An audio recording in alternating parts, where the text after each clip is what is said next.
Well, we're back right here on the weekend show, and right now we're going to get to our second guest that we have right here in the studio. We have with us tonight Muna Al-Hajjaj, and Muna is the author of the book Dear Jawaher. And Muna, nice to have you with us tonight right here on the weekend show. Thank you for having me. It's our pleasure to have you, and now tell us about this book that you recently wrote entitled Dear Jawaher.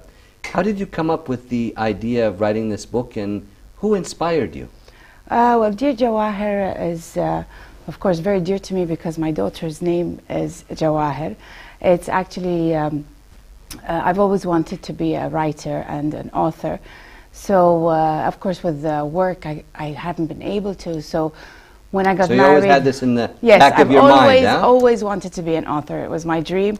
And because of work, I never got a chance. So, when I got married and I decided to stay home and have children, I decided to, of course, start writing the book. And I sat in front of the computer and decided to write about what it is I feel passionately about, because that's what, as a writer, that's what you should do. And of course, that's when I wrote about Jawaher. Okay, so how long did it take you to write this book, Muna? From the process, from the beginning, I would say around a year, give and take. Of course, it was easier once I created a schedule. At the beginning, I would just write when I felt like it, but then when I had an actual schedule, it made it easier, and all in all, it was a year. Okay, now the book, Dear Jawaher, what does this book entail? Give us some details about the book, please. The book is actually, from the first chapter, I talk to my daughter. It's written as though a journal from a mother to her daughter. And I talk about Jawaher, who is Jawaher, her background, where she comes from. And of course, she was born in Kuwait, so I talk about Kuwait and Kuwait's history. And from there, I go into, it's a self-development book, basically. And I cut down into chapters. Each chapter discusses a phase in everybody's life. So I talk about my experience, as my experience when I first went to school, my experience in my career, and so forth. So each chapter discusses a particular message that I want to give to Jawaher based on my life experience. And tell us a little bit about some of those chapters. Our time is short, but we'd like to know more in detail about the book, please. Well, considering it's back to school right now, it's a good time, good opportunity exactly, to talk about it. There's a chapter called School, and of course I talk about teachers in particular. And of course children are like sponges, they listen to their teachers a lot, and all those comments teachers make can reflect to the future.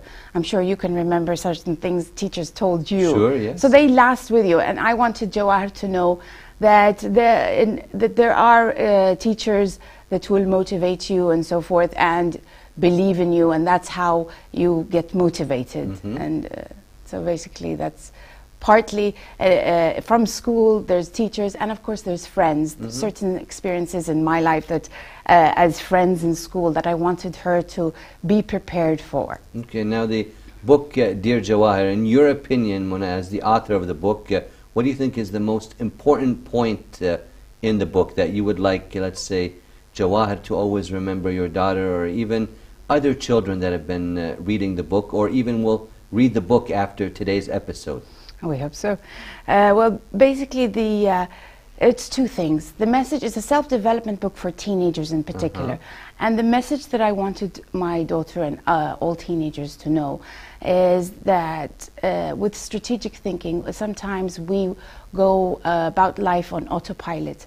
We don't really think hard and strategize. So I believe, of course, after my life experience, that it's important to strategize and to be positive in the thinking. A lot of times, you know, in certain situations where, let's say, I was during the Kuwait's invasion, before it happened, I was feeling rather bored. Let's say life was monotonous, a bit stagnant. Yeah, exactly. So then, when it happened, I realized I should have been very grateful for what I already have, and that's where positive thinking happens. We should look for the things that we already have and be grateful for. And of course, from that, more positive things happen in a person's life. Yeah, as I was reading through the book and going through it, you relay a lot of your personal experiences through life's journey and through the book. And You mentioned one just now about the invasion and that time. Could you tell our audience a little bit more about some of the personal experiences that you try to relay to your daughter, Dear Jawaher, and some of the other children who are reading the book? Again, we can talk about school. In my experience in school, when I was young, I had a lovely English teacher, and at the same time I had a math teacher. The English teacher felt that I had potential. Obviously, the math teacher. Yes. You didn't say lovely, though. This is where my experience was. Sadly, she was rather a harsh personality, and I was a sensitive child, so I took her words very seriously. And what happened in the long run, and sometimes till now, maths is always an issue for me. I get nervous when it's maths related, and I believe it was... That was a little complex maybe from Yes, yes, and I think, like I said, everything, all children are sponges at the time. So I think my experience to me was that teacher. It's so important. I mean, the message is also for teachers too, to know that the children are sponges, and that it's important to be careful what you say as a child. Up to the age of 7, this is when children actually listen to you and observe, and the personality is complete by 7, so your entire beliefs are all set in a person's mind. So very well said, and hope some of the personal opinions and points in that book can be relayed to the children right here in the state of Kuwait, or wherever they may want to buy and purchase the book to read. And that brings me to my next question. Where can some of the audience, let's say watching right now, get a copy or purchase a book, the book Dear Jawaher? The book is actually sold online on Amazon.com, and it's also available in some of the local bookstores in Kuwait too. Okay, so they can easily find that in some of the local bookstores right here in the state of Kuwait. And I do have to say, going through the book, it's a very easy read. It's a nice book to read for you, the parents, as well as the young children and teenagers out there. And I do recommend that you go pick up a copy of this book and benefit from the valuable information in it. And Mona, now, do you have any plans to write any more books? Well, currently I'm working on a children's book with illustrations, and I hope that should be complete soon.